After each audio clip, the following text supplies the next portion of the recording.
ஆர்த்தி,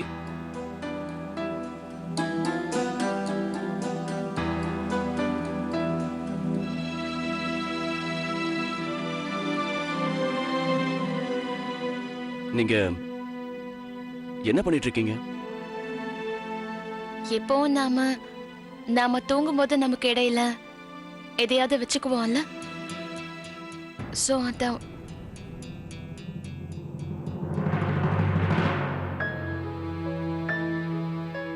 ஆர்த்தி, முதல்ல நடந்த விஷயம் வேற. ஆனா இப்போ உங்க மேல எனக்கு நம்பிக்கை இருக்கு. அதனால இதெல்லாம் தேவையில்லை.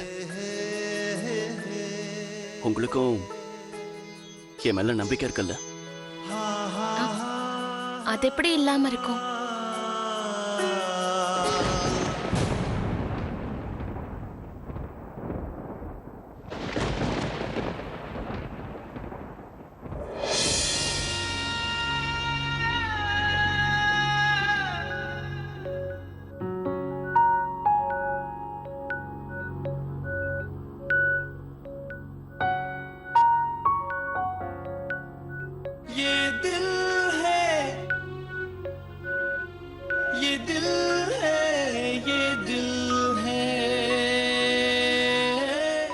வேணாம் ஆர்த்தி, நீங்க பயப்பட வேண்டியதே இல்லை.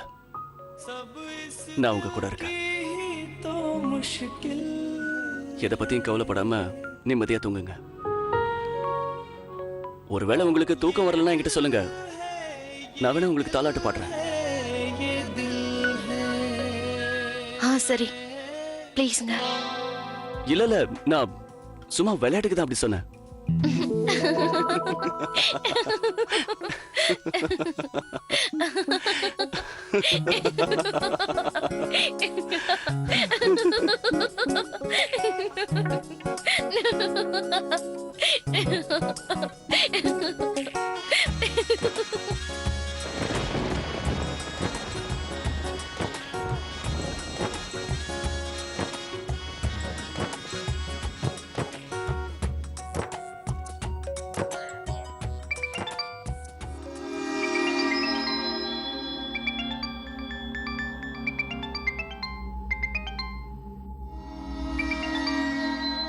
இந்த நேரத்துல ஆர்த்தி போன் அடிக்குது. யாரா இருக்கும்?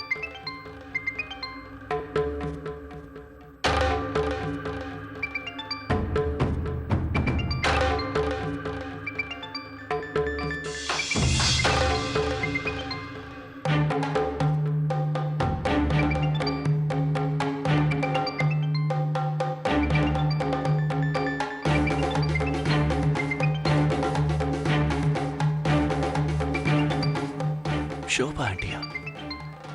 இந்த ராத்திரியில?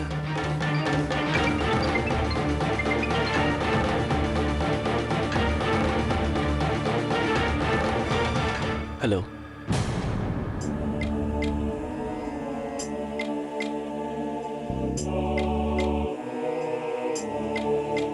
ஹலோ ஹலோ ஹலோ ராஜேஷ், என்னை மன்னிச்சுக்கோங்க, நான் உங்களை கஷ்டப்படுத்திட்டேன். ஆர்த்தி கிட்ட நான் கொஞ்சம் பேசணும். நான் அவகிட்ட பேசலாமா? அது ஆண்டி, ஆர்த்தி ரொம்ப டயர்டா இருந்தாங்க, அதனால நல்லா தூங்குறாங்க. தூங்கிட்டாளா? ஆமா ஆண்டி, ஆர்த்தி ரொம்ப நேரம் கழிச்சு தான் தூங்குனாங்க. வேணும்னா சொல்லுங்க, நான் எழுப்பவா? வேணாம் வேணாம், பரவாயில்ல, ஒரு பிரச்சனையும் இல்லை. நான் அவகிட்ட அப்புறம் பேசிக்கிறேன். என்னாச்சு ஷோபா ஆண்டி, நீங்க ஏன் ஒரு மாதிரி டென்ஷனா பேசுறீங்க? இல்லப்பா, அப்படியெல்லாம் ஒண்ணும் இல்லை. இல்ல ஷோபா ஆண்டி, ஏதோ பிரச்சனை இருக்கிறதால தான் நீங்க இந்த நேரத்துல போன் பண்ணிருக்கீங்க. எனக்கு நல்லா தெரியும் நீங்க ஆர்த்தியை நினைச்சு ரொம்ப கவலைப்படுறீங்க. இங்க பாருங்க ஆண்டி, ஆறுதல் சொல்லணும்னா யாருக்கு வேணாலும் ஆறுதல் சொல்லலாம். ஆனா நீங்க உங்க பொண்ணு மேல அளவுக்கு அதிகமான பாசம் வச்சிருக்கீங்க. ஆர்த்தியை பத்தி தெரிஞ்சுக்கிறதுக்கு உங்களுக்கு கண்டிப்பா முழு உரிமை இருக்கு. அவங்க எப்படி இருக்காங்க, எந்த நிலைமையில இருக்காங்கன்னு நீங்க தெரிஞ்சுக்கலாம். நானும் ஆர்த்தியும் நேத்து அதே டாக்டரை பார்க்க போயிருந்தோம். அவங்க தான் அபார்ஷன் பண்ண சொல்லி அட்வைஸ் பண்ணாங்க. ஆனா அவங்க என்ன சொன்னாங்கன்னா, 3 வாரத்துக்குள்ள ஆர்த்தி தான் உடம்ப நல்லா கவனிச்சுக்கிட்டாங்கன்னா, ஸ்ட்ரெஸ் இல்லாம இருந்தாங்கன்னா, சரியான நேரத்துல சாப்பாடு சாப்பிட்டு மாத்திரை சாப்பிட்டாங்கன்னா, அதுக்கப்புறம் அதுக்கப்புறம் ஆர்த்தி அபார்ஷன் பண்ணிக்க வேண்டிய அவசியம் இல்லைன்னு சொன்னாங்க. ஷோபா ஆண்டி, நான் உங்களுக்கு ப்ராமிஸ் பண்ணி கொடுக்குறேன். நான் ஆர்த்தியை நல்லா கவனமா பார்த்துப்பேன். அவங்களுக்கு ஸ்ட்ரெஸ் ஏற்பட நான் விட மாட்டேன். நீங்க என்ன நம்பலாம். எங்க குழந்தை இந்த உலகத்துல கண்டிப்பா பிறக்கும். அதுவும் நல்லபடியா சிரிச்சுக்கிட்டே பிறக்கும். ஷோபா ஆண்டி, எனக்கு உங்களோட ஆசீர்வாதம் வேணும். நான் உங்களுக்கு செஞ்சு கொடுத்த சத்தியத்தை நல்லபடியா காப்பாத்தணும்னு. அப்புறம் வேண்டிக்கங்க, உலகத்தில் இருக்கிற எந்த கெட்டதும் ஆர்த்தியை நெருங்கவே கூடாதுன்னு.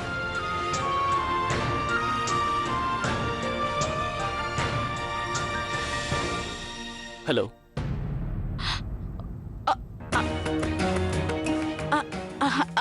சொல்லுங்க ராஜேஷ். என்னோட ஆசீர்வாதம் எப்பவும் உங்களுக்கு இருக்கும். Thanks Shobha aunty. Good night. Good night. Good night.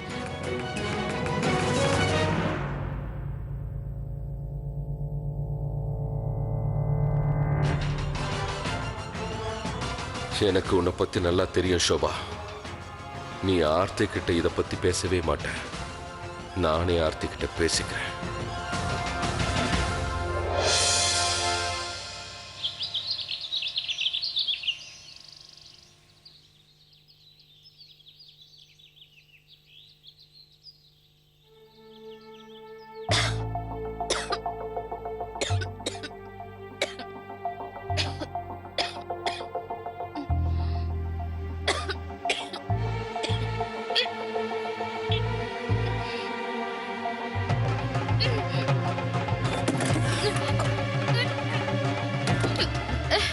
என்னங்க ஆர்த்தி, எதுவும் பிரச்சனை இல்லையே? என்னாச்சு? என்னங்க கதவை தரங்க. எனக்கு வாமிட் வருது. ஆர்த்தி, இதோ 2 நிமிஷம். 2 நிமிஷம் நான் இங்கே வாமிட் பண்ணிடுவேன். என்னால முடியல. சரி சரி சரி, 1 நிமிஷம் இருங்க. 1 நிமிஷம் எல்லாம் முடியாது. சீக்கிரம் வாங்க வெளியே. முடியல. ஆர்த்தி, வெயிட் பண்ண முடியலன்னா ஒரு 30 செகண்ட்ஸ் கொடுங்க ப்ளீஸ். முடியாது. சரி, இதோ வந்துட்டு ஆர்த்தி.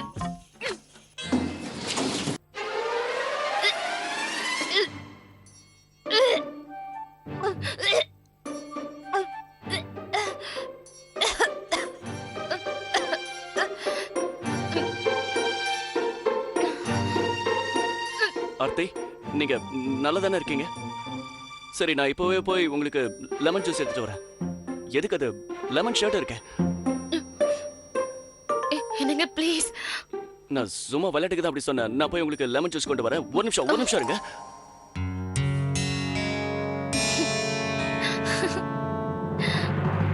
வாவ், உனக்கு என் மேல எவ்வளவு காதல். ஸ்வீடனா? அதுவும் லோன்லி ட்ரிப்பா? என்ன விஷயம் மேடம்? வர வர என் ஒய்ஃப்க்கு என் மேல பாசம் அதிகமாயிடுச்சு போல இருக்கு. என்ன மேடம், நான் சொல்றது சரிதானே? ஆபத்துல கூட போய் முடியலாம். உனக்கு எந்த பயமும் இல்லையே. அட, நான் எதுக்கு தேவையில்லாம பயப்படணும்? எனக்கு என் ஒய்ஃப் மேல முழு நம்பிக்கை இருக்கு. அப்புறம் இந்த சந்தர்ப்பத்தால நம்ம 2 பேரும் ஒருத்தர் புரிஞ்சுக்கலாம். அப்புறம் கடவுளோட ஆசீர்வாதம் இருந்தா நாம ஸ்வீடன்ல இருந்து திரும்பி வரும்போது 2 பேர் இல்லாம 3 பேரா வருவோம். ஹலோ மேடம், இப்பவே ஸ்வீடனுக்கு போயிட்டியா?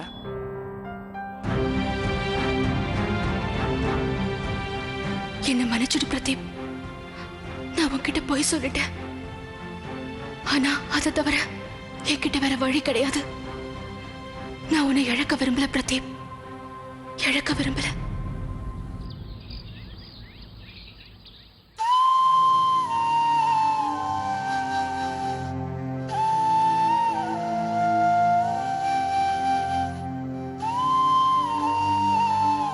Shobha,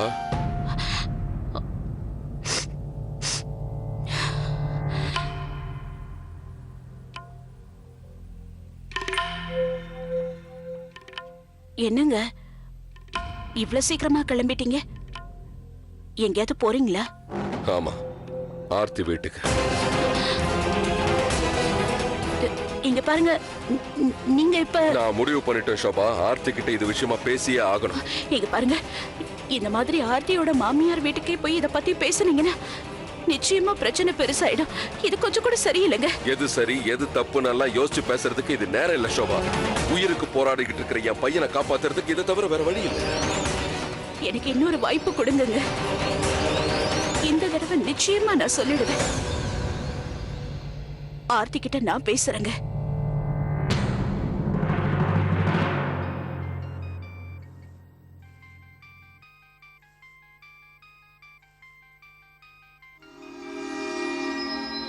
hello hello Aarthi.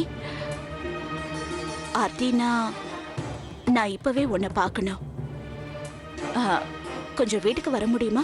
என்னாச்சுமா? எல்லாரும் நல்லா இருக்கீங்கல்ல? நாங்க நல்லா தான் இருக்கோம். ஆனா உன்னை பார்க்கணும் போல இருக்கு.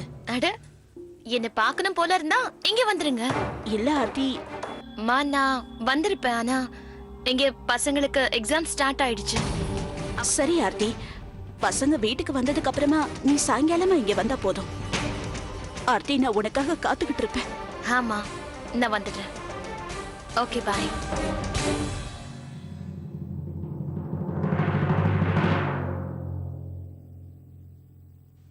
நான் ஆர்த்தி கிட்ட பேசிட்டேன். அவ சாயங்காலம் வரேன்னு சொல்லிருக்கா. நான் அவகிட்ட இத பத்தி பேசுறேங்க.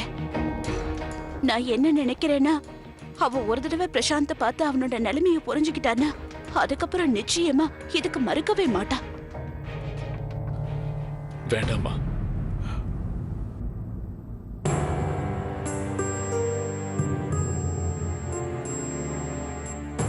நீங்க செய்யறது கொஞ்சம் கூட சரியில்லை. எனக்கு ஆர்த்தி முன்னாடி நிக்கிறதுக்கு கொஞ்சம் கூட தைரியம் இல்லம்மா. நீ அப்படியெல்லாம் யோசிக்காத பிரசாந்த். ஆர்த்திக்கு நீ அப்ப செஞ்சதெல்லாம் மறக்க முடியாத பெரிய தப்புதான். ஆனா இப்போ நீ அந்த தப்ப உணர்ந்திருக்க, அதை நினைச்சு வேதனைப்பட்டுகிட்டு இருக்க. அதனால அதையே திரும்பவும் நினைச்சு நீ வேதனைப்படாத. அது உன் உடம்புக்கு நல்லது இல்லப்பா. எனக்கு ஆர்த்திய பத்தி நல்லா தெரியும். அவ மேல எனக்கு முழு நம்பிக்கை இருக்கு. அவ நிச்சயம் உன்னை மன்னிச்சிடுவா. ஷோபா, நாங்க 2 பேரும் ஹாஸ்பிட்டலுக்கு போயிட்டு வரோம். டாக்டர் இவன் ட்ரீட்மெண்ட்டை பத்தி பேசுறதுக்காக எங்களை கூப்பிட்டு இருந்தாரு. என்னங்க, நீங்க டாக்டர் ஜஸ்வால் கிட்ட சொல்லுங்க, இன்னைக்கு ஒரு நாள் நமக்கு டைம் கொடுக்க சொல்லுங்க. இன்னைக்கு சாயங்காலம் நான் கண்டிப்பா ஆர்த்தி கிட்ட போன் மேரோவை பத்தி பேசுறேன். அவளை சம்மதிக்கவும் வைக்கிறேன். ஆனா நீங்க டாக்டர் கிட்ட ஒரு விஷயத்த சொல்லுங்க. ஏதாவது செஞ்சு இவனோட வலியை குறைக்க சொல்லுங்க. ஒவ்வொரு நிமிஷமும் இவன் துடிக்கிறதை என்னால பார்க்க முடியல.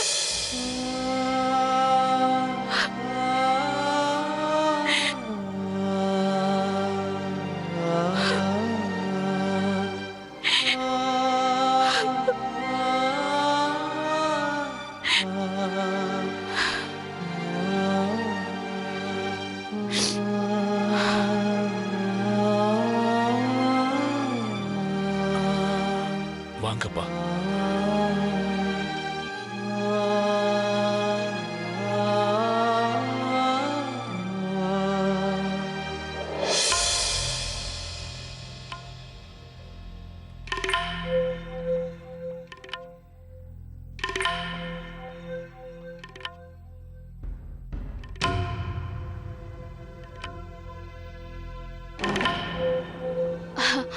அக்கா, இந்தாங்க உங்க நெக்லஸ். சரி, இது என் ரூம்ல வச்சிடு. என் கை ஃபுல்லா சப்பாத்தி மாவா இருக்கு. சரி. எங்க அதை காட்டு. இத பாக்குறதுக்கு அப்படியே புதுசு மாதிரி இருக்கு. என்னமோ இப்பதான் கடையில இருந்து வாங்கிட்டு வர மாதிரி இருக்கு.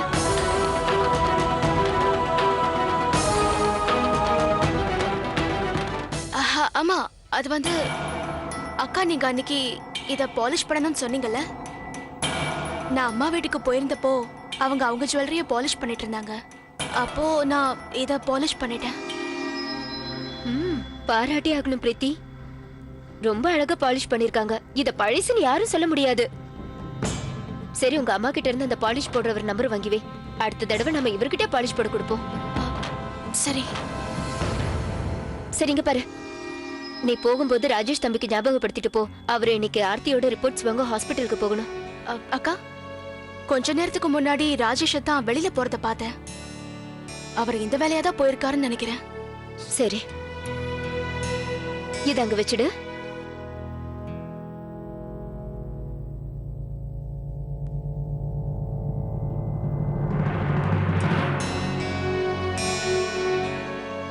எக்ஸ்கியூஸ் மீ, எனக்கு ஆர்த்தி ராஜேஷோட ரிப்போர்ட் வேணும்.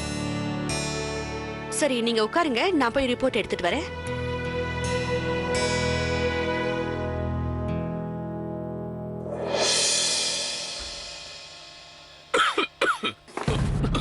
ஓ ஐம் சாரி.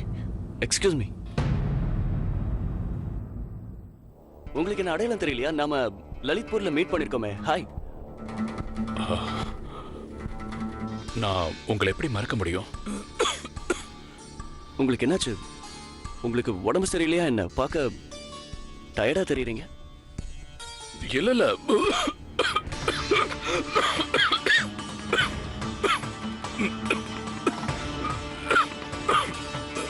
நான் நல்லா தான் இருக்கேன்.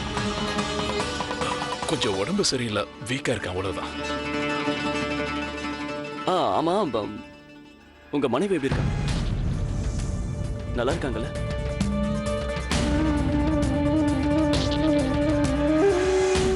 என்னாச்சு?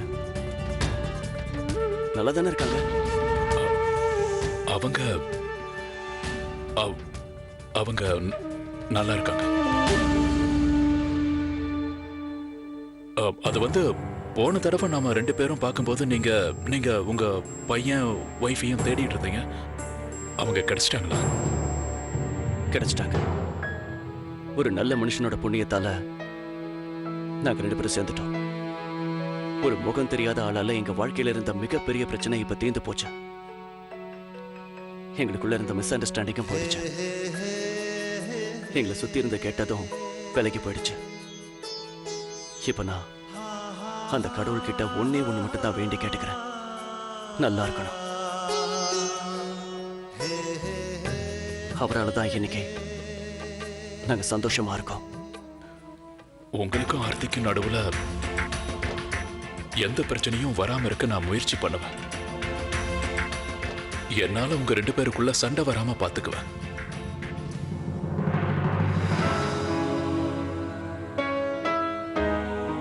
என்னாச்சு சார்? என்ன யோசிச்சுட்டு இருக்கீங்க? இல்ல, அதெல்லாம் ஒண்ணும் இல்ல. உங்க ஒய்ஃபோட உடம்பு இப்ப எப்படி இருக்கு?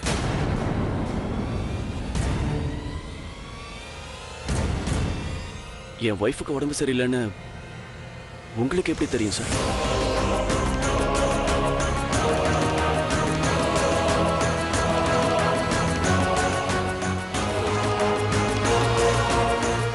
அது வந்து நீங்க கையில வச்சிருக்கிற இந்த ஃபைலை பார்த்தேன், அதனால தான் கேட்டேன்.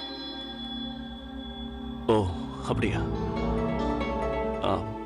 அது வந்து நல்லா தான் இருக்காங்க. ஆனா அவங்களோட பிரெக்னன்சில கொஞ்சம் காம்ப்ளிகேஷன்ஸ் இருக்கு. அவங்க ஸ்ட்ரெஸ் ஆகவே கூடாதுன்னு டாக்டர் சொன்னாங்க. எப்பவும் சந்தோஷமா இருக்கணும். அவங்கள எப்படி சந்தோஷமா பாத்துக்கிறதுன்னு தான் நானும் யோசிச்சுக்கிட்டு இருக்கேன். அவங்களுக்கு சர்ப்ரைஸ் கொடுக்கணும்னு நான் நினைக்கிறேன். ஆனா என்ன சர்ப்ரைஸ் கொடுக்கறதுன்னு எனக்கு தெரியல. அவங்க ஃப்ரெண்ட்ஸ் யாருன்னு கூட எனக்கு தெரியாது. அப்படி இருந்தாங்கன்னா அவங்க கிட்ட ஐடியாஸ் கேட்கலாம். இங்க பாருங்க, நீங்க தப்பா நினைக்கலன்னா நான் உங்களுக்கு ஒரு சஜஷன் கொடுக்குறேன். Of course, sure. ஆனா நீங்க சஜஸ்ட் பண்றது கண்டிப்பா ஆர்த்திக்கு பிடிக்கும்னு எப்படி சொல்றது? இல்ல, அதை பத்தியெல்லாம் நீங்க கவலைப்படாதீங்க. அதை எல்லாத்தையும் நான் பாத்துக்கிறேன். நான் என்ன சொல்ல வரேன்னா, நான் சொல்ல போறது நிச்சயமா உங்க ஒய்ஃபுக்கு பிடிக்கும்னு எனக்கு முழு நம்பிக்கை இருக்கு.